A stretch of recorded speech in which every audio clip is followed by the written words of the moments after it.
তো আজকে তোমাদের সঙ্গে কিছু মনের কথা শেয়ার করবো, সত্যি যেটা মানে তোমাদের মনে হয় বলি, কারণ তোমাদের তো সমস্ত কিছু কম বেশি শেয়ার করা হয়। তো দেখো, আজকে আমি উঠেছিলাম ঘুম থেকে অনেকটাই সকালবেলাতে, তোমার ওই 6:30 নাগাদ। তারপরে উঠে বাইরে ওদেরটাও দেখলাম খুব একটা ভালো নেই, আর তারপরে ভালো লাগছিল না কিছু। তো কী করবো, তখন উঠে কোনো কাজ নেই। ভেবেছিলাম একবার যে উঠে পড়ি, কাজ করি। তারপর মনে হলো যে না, বেশি কাজ করে লাভ নেই। কারণ কী বলতো, কাজ করে কখনো কারোর মন পাওয়া যায় না, বা কাজ করে কখনো কারোর কাছে ভালো হওয়া যায় না। হ্যাঁ, কাজটা হচ্ছে এমন একটা জিনিস যে আমার দায়িত্ব, আমার কর্তব্য, আমার এটা করা উচিত, বা নিজের সংসার সামলে রাখাটাই মেয়েদের প্রথম আর কি ধর্ম বলা চলে। কিন্তু কোথাও একটা মনে হয় যে না, সংসারটা কিন্তু আমার নয়, এবং সংসারটা যখন আমার নয় তখন এত ভাবা কি উচিত, এই সংসারে কোনো স্থায়িত্ব বা কোনো থাকার গ্যারান্টি কি আমার আছে?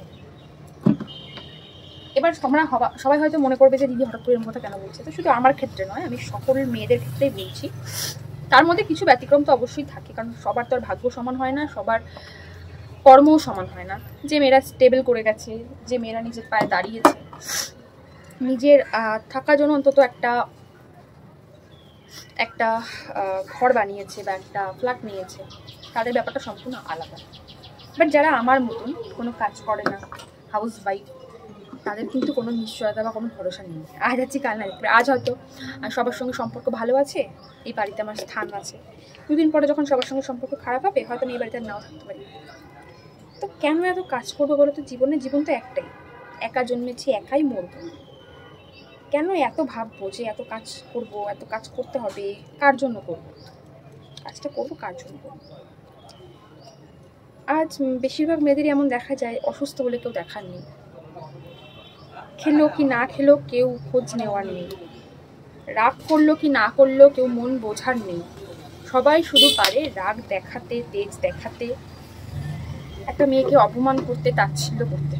কিন্তু কেউ কি কখনো বোঝার চেষ্টা করে যে একটা মেয়ের মধ্যে দিয়ে কী কী চায়, কী কী ফিল করতে হয়? দেখো, আজকে আমি অনেক দিন পর ভেবেছি আমার ঘরটা একটু গোছাবো। এই যে ফার্স্টে ড্রেসিং টেবিলটা গোছাচ্ছি। তো বাড়িতে ছিলাম না অনেকদিন, এখানে ছিলাম না, বাপের বাড়িতে ছিলাম। আসার পরেই সবার ফার্স্টে আমার কিচেনটা অনেকটা বড়, আর উপরে আমার হেল্প করার মতন তো তেমন কেউ নেই। ওই আমাদের যে কাজের কাকি আছে, একবার আসে, ঘর কোনো রকমে ঝাড়তে মুছে চলে যায়, ব্যাস এটুকুই তার কাজ। বাকি কিন্তু এই যে টুকিটাকি যে এক্সট্রা কাজগুলো থাকে, সেগুলো তো চোখে কারো পড়ে না। সেগুলো মনে হয় যে সবাই এটাই মনে করে যে কী কাজ করে, এটাই মনে করে কী কাজ করে। তো সেই খারাপ লাগার জায়গা থেকে আমি কোনো কাজ করছিলাম না। ঘর বাড়ি নোংরা ছিল, সত্যি কথা বলতে আমি নোংরার মধ্যে একদম থাকতে পারি না। হয়তো কি জামা কাপড় অগোছালো থাকে আমার, কারণ তো হ্যালো বন্ধুরা, আজকের এই ভিডিওটা আগে বাড়ানোর আগে তোমাদের সঙ্গে আজকে নতুন একটা অ্যাপ্লিকেশনের ব্যাপারে কথা বলবো। এই অ্যাপ্লিকেশনটা হলো ভীষণ একটা দুর্দান্ত অ্যাপ্লিকেশন, এবং এই অ্যাপ্লিকেশনের কিছু অফারের ব্যাপারে আজকে তোমাদের সঙ্গে ডিসকাস করব। তো তোমরা দেখতেই পারছো স্ক্রিনে কিন্তু অনেক রকম অফার্স দেওয়া রয়েছে। তো তোমরা যে কোনো অফার্স এখান থেকে নিতেই পারো। তো তোমরা দেরি না করে ঝটপট করে যাও আর আমাদের দেওয়া লিঙ্কে গিয়ে এই অফারের সুযোগ নাও। আর এখান থেকে কিন্তু তোমরা কাস্টমার সার্ভিসও নিতে পারবে। এটা কিন্তু খুবই সহজ একটা উপায়। শুধু তাই নয়, এখান থেকে তোমরা কিন্তু ব্যাংক অ্যাকাউন্টে তোমাদের এই টাকাটা ট্রান্সফার করতে পারো এবং সরাসরি এই টাকাটা উইথড্রল করতে পারবে। এটা কিন্তু ভীষণই সুন্দর একটা ইজি প্রসেস, যেটা তোমরা খুবই সহজে করতে পারো। আর এখান থেকে যারা প্রফিট করেছে, এরকম কিছু এজেন্টের নামও তোমাদেরকে এখানে দেখিয়ে দিলাম, যারা মাসে কত কিছু প্রফিট করেছে দেখে নিতে পারবে এখান থেকে। তো দেরি না করে ঝটপট যাও, আর এই সুযোগটা কিন্তু কেউ মিস করো না। আর এখান থেকে কিন্তু তোমরা ডাইরেক্ট মেলও করতে পারবে, আর ইজিলি তো উইথড্রল করতে পারবে ব্যাংক অ্যাকাউন্টের মাধ্যমে। এছাড়াও তোমরা এখান থেকে কিন্তু কয়েন অ্যাড করতে পারো, যেখান থেকে তোমরা বেশ প্রফিট কামাতে পারবে। তো কয়েন্স থেকে তো প্রফিট কামাতেই পারবে, তার সঙ্গে সঙ্গে কিন্তু আরো রয়েছে অনেক রকমের অফার, যেগুলো তোমরা অ্যাপ্লাই করতে পারো। তো এইভাবে তোমরা তোমাদের মোবাইল নাম্বার বন্ধ করে কিন্তু ইজিলি আর্ন করতে পারো এবং প্রফিট করতে পারো। কিছুই না, খুবই ইজি একটা ওয়ে। তোমরা অ্যাপটাকে ডাউনলোড করে রেজিস্টার করবে, দেন কিন্তু গেম খেলে তোমরা ইনকামও করতে পারবে এবং প্রফিটও করতে পারবে। তো সবার ফার্স্টে এখানে একটা এরকম সার্ফেস আসবে, যার মাধ্যমে তোমরা তোমাদের ইচ্ছা মতো নাম্বার বসিয়ে কিন্তু তোমরা জিতে যেতে পারো। তো দেখতেই পারছো গেমটা কিন্তু অলরেডি স্টার্ট হয়ে গেছে। তো এইভাবেই কিন্তু খেলতে হবে। তো দেখো, অলরেডি কিন্তু আমি গেমটা স্টার্ট করে দিয়েছি, আর তোমাদের আমি এখন উইন করেও দেখাবো। তো বন্ধুরা, যেরকমটা তোমরা দেখতে পাচ্ছ, আমি কিন্তু গেম খেলে অলরেডি উইন করে নিয়েছি, আর যে বিটিং স্টপ হয়ে গেছে। তো দেখলে তো ঘরে বসেই আমি ইজিলি কিরকম প্রফিট করে ফেললাম। তো তোমরা যদি আমার মতন ইজিলি গেম খেলে উইন করতে চাও এবং প্রফিট করতে চাও, তাহলে ঝটপট করে ডাউনলোড করো আর এই গেমটা খেলা স্টার্ট করো। আমার কারণ রেগুলার এত জামা কাপড় কাচা হয়, ভাঁজ করার হয়তো সময় পাই না। যেহেতু আমি জানো সবাই যে টুকিটাকি অনেক রকম কাজ করি, ফেসবুক, ইউটিউব সব কিছুর সঙ্গে আমি আছি। তো সেক্ষেত্রে আমার প্রচুর কাজের চাপ, তার মধ্যে একটা বেবি সামলাতে হয়। তো হেল্প তো করার আমার কাজের কেউ নেই, নিজের কাজটা সম্পূর্ণ নিজের করে নিতে হয়। হ্যাঁ, রান্নাবান্না করতে হয় না, কারণ রান্নাবান্নার লোক আছে, তাই রান্নাবান্না করতে হয় না। তবুও করতে হয় না বললে ভুল হবে, যে আমি যে কখনো করিনি বা করি না তা না। রিসেন্ট কয়েকদিন করি না, তবে আমি কিন্তু হাতে হাতে যথেষ্ট হেল্প করার চেষ্টা করি যখন আমার সম্ভব হয়, বা যখন আমি ফাঁকা থাকি, বসে থাকি, কাজ করি। কিন্তু সেই কাজগুলো মূল্যহীন, কারণ পয়সাই জীবনের আসল গুরুত্বপূর্ণ জিনিস। পয়সা যদি না থাকে না, সবটাই মূল্যহীন। আজ তোমার কাছে যদি পয়সা থাকে, তুমি পয়সা দিয়ে যদি কিছু করতে পারো, লোকে ভাববে যে না, ও একটা কাজ করে। বাট এই যে হাউস ওয়াইফ যারা বিনা পয়সার কাজ করে যাচ্ছে দিনের পর দিন, তাদের কি আদৌ কোনো মূল্য আছে? তোমরা একটু কমেন্টস করে জানিও তো। আমার তো মনে হয় না পার্সোনালি তাদের কোনো মূল্য কেউ দেয়। তারা এটাই মনে করে, কি কাজ করে, কি এমন কাজ করে, ওই তো একটু ঘর ঝাড় দেওয়া, ঘর মোছা, বাসন মাজা, বাচ্চা সামলানো, জামা কাপড় কাচা, জামা কাপড় মেলা, জামা কাপড় কাজ করা, এই তো কাজ।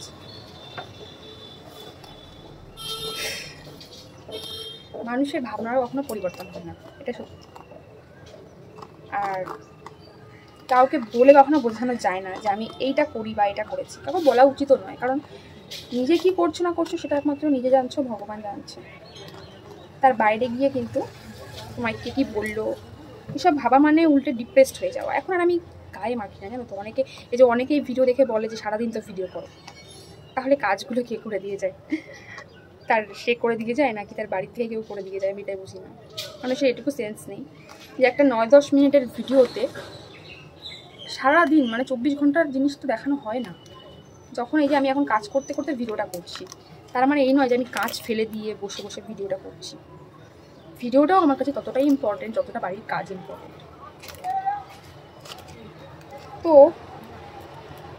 চলো, আমি ড্রেসিং টেবিলটা আমার প্রায় গোছানো কমপ্লিট। তোমাদেরকে ঘর গোছানো, আজকে সোফা টোফার অবস্থা সবই খুবই খারাপ। তোমাদেরকে একটু ব্যাক ক্যামেরার সাহায্যে দেখাবো, আর গোছানোর পর কেমন লাগছে সেটা অবশ্যই জানাবে। তো চলো দেখি। ড্রেসিং টেবিলটা এখনও সম্পূর্ণ গোছানো হয়নি, কিছুটা গুছিয়েছি, জাস্ট আয়নাটা মুছেছি। আর এদিকে দেখো বেডের অবস্থা কি, এদিকে দেখো সোফার অবস্থা কি। তো সমস্ত কিছু দেখো গোছাতে হবে, চারিদিক সব এলোমেলো দেখো। আর বাইরের অবস্থাটা দেখো, বৃষ্টি হওয়াতে সব এলোমেলো দেখো। সমস্ত কাজ গোছাবো, আর আজকে কী করি না করি সমস্ত কিছু তোমাদের সঙ্গে শেয়ার করবো। তোমরা দেখতে থাকো ভিডিওটা স্কিপ না করে। সো গাইজ, ফাইনালি এখন টাইম হলো তোমাদের সঙ্গে কথা বলার। সরি, ভেবেছিলাম সব কিছু শেয়ার করবো, কী কাজ করছি, কীভাবে করছি, বাট সেটা করা হয়ে ওঠেনি, কারণ প্রচুর কাজ, তো প্রচুর টাইম লেগে গেছে। আর স্নান করে এখনও দেখো চুলটা পর্যন্ত আঁচড়ায়নি, সবে লাঞ্চ কমপ্লিট করলাম। আর এখন বাজে হচ্ছে ঠিক 5টা, একটু এদিক কম না, এদিকেও বেশি না। তো চলো তোমাদের ঘরটা কিভাবে আজকে গুছিয়েছি তোমাদেরকে দেখাই, আর তখন কীরকম অবস্থা ছিল তোমাদের তখন অবশ্যই দেখেছো। আর আজ তো সানডে, তো ওয়েদারটা খুব একটা ভালো নেই। যদি ওয়েদারটা ভালো থাকে তাহলে আমি আর বাবা একটু বেরোবো, দেখা যাক কতটা কি হয়। তোমরা স্কিপ না করে দেখতে থাকো, তোমাদের তো আর ওয়েট করতে হবে না, তোমরা তো পরপর সবটা দেখতে পারবে আদৌ কী করেছি না করেছি। চলো ঘরটাকে ঘুরে দেখাই তোমাদেরকে। তো ফার্স্টেই দেখাই আমার বেড। বাবান তো ঘুমোচ্ছে, ওই জন্য বাবানকে দেখাবো না। বেডটা সুন্দর করে গুছিয়েছি, দেখো জানলা টালনা সমস্ত কিছু পরিষ্কার করেছি। প্রত্যেকটা জিনিস, এই ড্রয়ার থেকে শুরু করে ড্রেসিং টেবিল থেকে শুরু করে সমস্ত কিছু কিন্তু গোছানো, চকচক করছে, দেখতে পাচ্ছ। বেশি দিন চকচক অবশ্য থাকবে না, কারণ আমাদের বাড়িতে প্রচণ্ড নোংরা ধুলো পড়ে সবসময়। এগুলো সব পরিষ্কার করেছি, উপরে এক গাদা জিনিসপত্র ছিল সব নামিয়ে পরিষ্কার করেছি। দেখো সোফাটাও সুন্দর করে পরিষ্কার করে আমার ডলগুলো দিয়ে সাজিয়ে রেখেছি। টিভি ক্যাবিনেটটাও পরিষ্কার করেছি, যতটা আমার পক্ষে আজকে সম্ভব হয়েছে ততটা করেছি। এছাড়াও তো কিচেন গুছিয়েছি, সেটা এখন দেখাচ্ছি না। কিচেন ভালো করে পরিষ্কার করেছি, তারপরে বাবানের তো খাবার দাবার করেছি, খাইয়েছি, নিজের স্নান, খাওয়া দাওয়া, টুকটাক তো প্রচুর কাজ থাকে লাইফে, জানোই তো। এভাবেই চলছে। জানি না লাইফটা কত দিনের, মানে আর না কেন জানি না, কিছুতেই সেরকম একটা ইন্টারেস্ট পাই না, ভালো লাগে না। কোথাও একটা গিয়ে সারাক্ষণ মনে হয় যে মানে বড্ড একা, মন খারাপ, দুশ্চিন্তা, এই বিভিন্ন রকমের থিঙ্কিংস মাথার মধ্যে কন্টিনিউয়াসলি ঘুরতেই থাকে। তবু একটা শান্তি কি জানো, যে একটু হলেও না কাজে ইনভলভ রয়েছি, তো ওখানে একটু সময় যায়। এমনটা নইলে সারাদিন যদি বসে থাকতে হতো, হয়তো আমি এতদিনে পাগল হয়ে যেতাম। কিন্তু সেই জায়গাটা দাঁড়িয়ে যেহেতু একটা জায়গায় আমি সেট আছি, এখনও প্রপার হতে পারিনি, চেষ্টা করছি যে কোনো একটা নির্দিষ্ট জায়গায় সেট হওয়ার। যতদিন না হচ্ছে ততদিন টেনশন ফ্রি হতে পারছি না। দেখা যাক, তারপর তো ভগবানের ইচ্ছা। আর তোমাদের ভালোবাসা তো অবশ্যই দরকার, তোমাদের ভালো ভালো কমেন্টস দরকার। কারণ যখনই খারাপ কমেন্টস দেখবে, যখন মন খারাপ থাকে তোমাদের খারাপ কমেন্টস চোখে পড়লে না আরও বেশি ডিপ্রেশন চলে আসে, মন খারাপ হয়ে যায়। মনে হয় তাহলে কি করলাম লাইফে, সবাই খারাপ বলছে, ভালো কথা বলছে না কেউ। কিন্তু যখনই তাদের মধ্যে থেকে যখনই তোমাদের ভালো ভালো সুইট কমেন্টস দেখি, তখন মনে হয় যে না, কিছু তো অ্যাচিভমেন্ট করেছি লাইফে। এই অ্যাচিভ করাটাই হচ্ছে আমার জীবনের সব থেকে অ্যাওয়ার্ড বলতে পারো, মানে যেটা আমি আর কি অ্যাচিভ করেছি আমার লাইফে, তোমাদের ভালোবাসা, সেটাই আমার জীবনের সব থেকে বড় সাকসেস।